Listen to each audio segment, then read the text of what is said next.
It is 8:07, 36 degrees downtown at Charles City. We do have a mixed bag of whatever's happening outside. We have rain, thunder. We have mixed precipitation off to our west. Not so much happening off to the east. We'll get you all updated on that with your weather coming up here in just a bit. It is time then for today's Community Conversations. It's brought to you this morning by Floyd County Medical Center and also L&J Industries, helping pets find their forever home. It's the PAWS Pet of the Week. If you love animals and are looking for a way to volunteer in the community, PAWS of Charles City might be your answer. I'm JC, PAWS Assistant Manager, and we are always looking for people to help walk dogs, socialize our cats, help with fundraising events, foster homes, and loving adoptive homes. PAWS Humane Society and L&J Industries, helping our furry friends find their forever home. And with us this morning is the PAWS Assistant Director, J.C. Peichel. Good morning. Good morning, Chris. How are you? Good. How are you? I'm doing okay. Oh, I'm in love with this cat that you brought in. Kind of a scaredy cat, but, we'll blame it on the weather. It was thundering after all just a few minutes ago. Who did you bring in studio with you today? So this morning I brought Shamrock with me.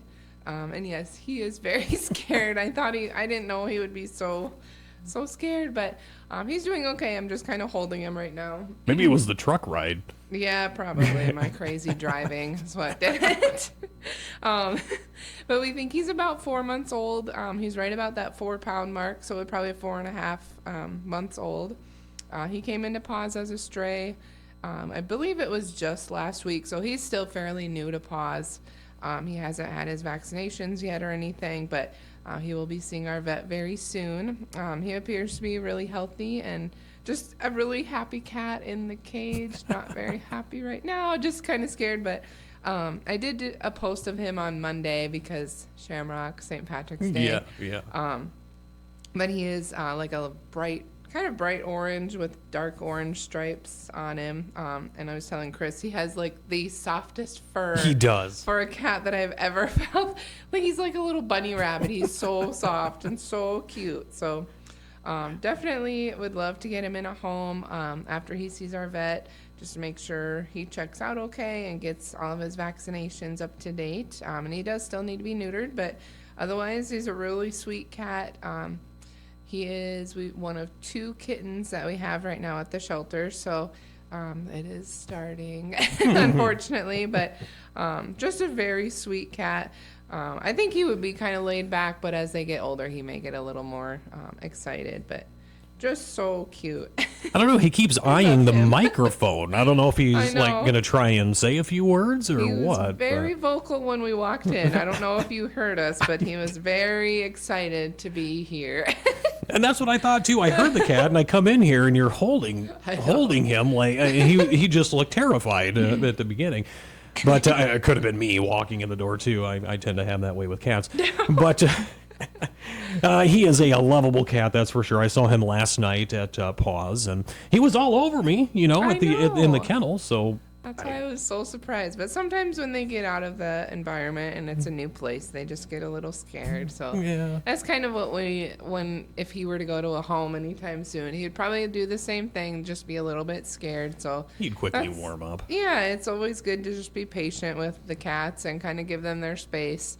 Of course, right now, I don't want him to get lost in here, so he's with me. And sorry, Shamrock, I'm not giving you space. And he would for sure find some sort of cubby hole that we cannot get him out of. Already, oh yeah, he did try. Thought we had him all blocked, cute. But no, he would find one. And you're about putting him to sleep too. He looks so comfortable right now being held. So I think he might be a good lap cat, if you will, and fall asleep quickly on you. So cute. So talk about adoption hours this weekend. It does look like we'll be open. I will actually be there Saturday from 11 to 2, and then we'll also be open on Sunday 1 to 3. So stop on out to the shelter. Hopefully we'll have nice weather this weekend and see what animals we have. I don't want to say we're low on the cat side because it's slowly trickling in, but we are still fairly low on the cat side. And then the dog side, we have had some really good adoptions, and we had a lot of foster homes. I believe even since last week we've had foster homes. Franny is on a home visit. Yes, that's exciting. The dog that I brought last week that was jumping on and off the counter, she went to a home visit yesterday, so that is so exciting. She had been at the shelter since December, so super excited for her. We've got a few new dogs at the shelter, and yeah, hopefully we've got a lot. We have 6 dogs in foster, which it's like the first time we've ever had that many dogs in a foster home, which is just in different foster homes. They're not all in the same place. So we're just so thankful for those people that have kind of stepped up and helped us in our time of need. Because if we didn't have those foster homes, we would have 10 dogs at the shelter right now, and we only have 9 dog kennels. So that just, it would not be good. It wouldn't work. It would be very stressful on the dogs, and just we're so thankful. Well, hopefully Franny is hopefully that was a one-time deal here at KCHA last week where she was jumping up on the counter. Like legit no help, just jumping up. It was pretty impressive, to be honest with you. Wild. It's like I wouldn't even be able to do that, but nonetheless, great. She is at a foster home right now, so hoping for the best there. So, that being said, we do have Mother's Day right around the corner, JC. Big event coming up. Yeah, one of our biggest fundraisers. Oh, now he's more playful. He's starting to warm up. So it'll be our 3rd annual Tattoos for PAWS Rescues event, and that will be held at Emerald Inc. in Mason City. It'll be from 10 to 6 p.m. We're going to start cutting off the line around 4 p.m., so if you want to get in, you may want to get there early. We're looking for some more vendors, actually, to be set up. We're just kind of looking for some animal-themed vendors. We're thinking we would have room for 5 more, so we're just kind of expanding it little by little every year and wanting to do a little bit more. We are limiting it to 2 tattoos per person, so instead of doing as many as you want, we're only doing 2, which is still quite a few tattoos, and they're going to be $50 a piece, and 75% of that goes back to PAWS, so that ends up being like $33 per tattoo. Nice. Goes back to PAWS, so it's a really great fundraiser for us. We hit kind of a different market or a different audience, I think, just because you have such a more variety. And then we're hoping that with it being on Sunday, that we'll kind of catch some of those people who maybe work on Saturday, work during the week, that kind of thing. So we do know it is Mother's Day, but what a better way to spend the day with your mom than supporting a good animal shelter and getting matching tattoos. So that's awesome. I think that'd be awesome. So that is a first come, first serve. So there's no sign up. You just show up. Right. Yep. Get there show early. up, wait in line. And that's how all these, if you've ever been to a flash tattoo event, that's kind of how they all work. You wait in line. Sometimes you wait in line all day and you still don't get tattooed. So it's just kind of you gotta be there early if you really want to get in kind of thing. So that's why we're gonna do more of the vendors to hopefully get some more things kind of going on for people to look at while they wait in line. We do have, last year was the first year at Emerald Inc., so we've talked to them and have kind of a different setup, I guess you could say. We're just kind of working on improving how things went last year, like the flow and that kind of thing. And instead of doing several tattoos per person, we're limiting it to 1 or 2. So it's kind of making improvements every year, but also really supporting them. And one of the tattoo artists is from Charles City, which is a really cool tie to the town. So we're just really excited. It was a really good fundraiser and just something different to do. Well, if you're one of the unfortunate ones that does have to wait there all day and then still doesn't get that tattoo, I mean, you could just stop by KCHA. I'll give you one of my finest stick figure cat with perfect. A Sharpie on your arm. So, I mean, granted, it's not going to be near as good or pretty as what you could get there, but hey, at least you'll have something, right?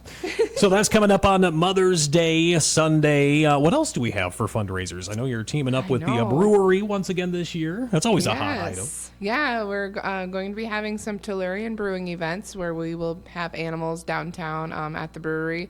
Just have some information for PAWS if you're interested in volunteering. It's kind of just a casual event. We bring dogs and cats, and a lot of the dogs, or some of the dogs we bring, will do the 5K or the run that they do on Thursday night. So that's a lot of fun for the dogs. It's more about getting the PAWS name out there and having, with social media, there's so many ways to make an opinion about an organization and any organization before actually talking to the people. So that's part of why we do these events in town, is just to kind of get PAWS out there in more of a positive environment.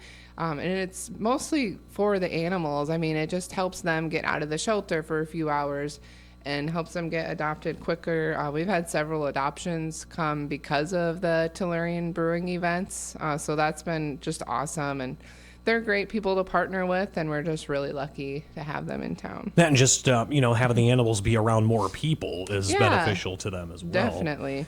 So that is coming up. You can check the website for more information on that at pawsatcharlescity.com. Now, speaking of, there's going to be a change coming up on April 1st. You want to talk about the pricing change? Yes. I was like, what are you talking about?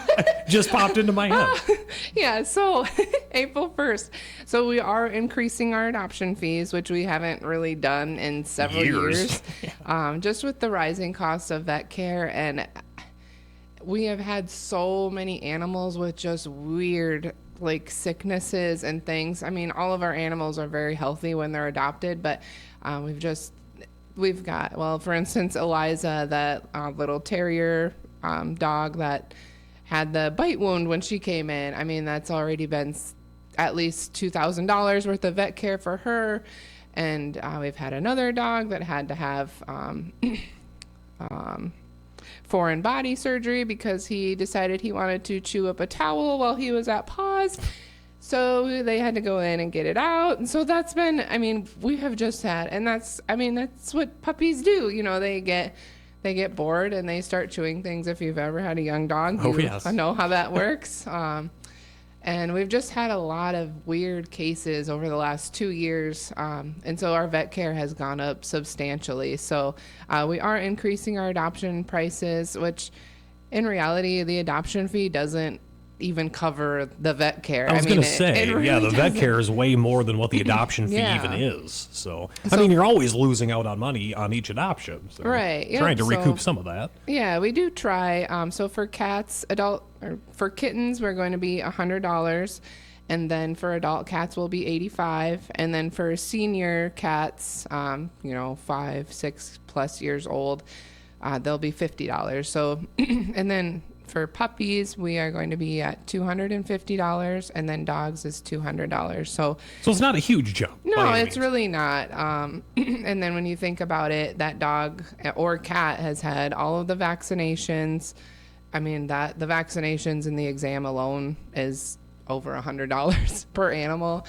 And then the spay neuter surgery, then we get them all microchipped. We do all the deworming at PAWS, and then as well as start them on flea preventative. So if an animal's been there for 3 months, they've had 3 months worth of flea prevention, and then flea preventative itself is $20 a dose. So we are just trying to increase our adoption prices just to get a little bit more.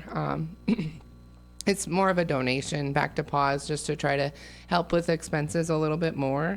But yeah, we haven't really increased our adoption fees in several years, so we're just trying to stay low just because we are a small animal shelter, but we also want to stay kind of within the range of being able to recoup a little bit of money back with our adoptions. That's right. And of course, if you can't adopt a pet but you'd still like to donate, you can do so at pawscharlescity.com. I know you accept donations from PayPal, Venmo.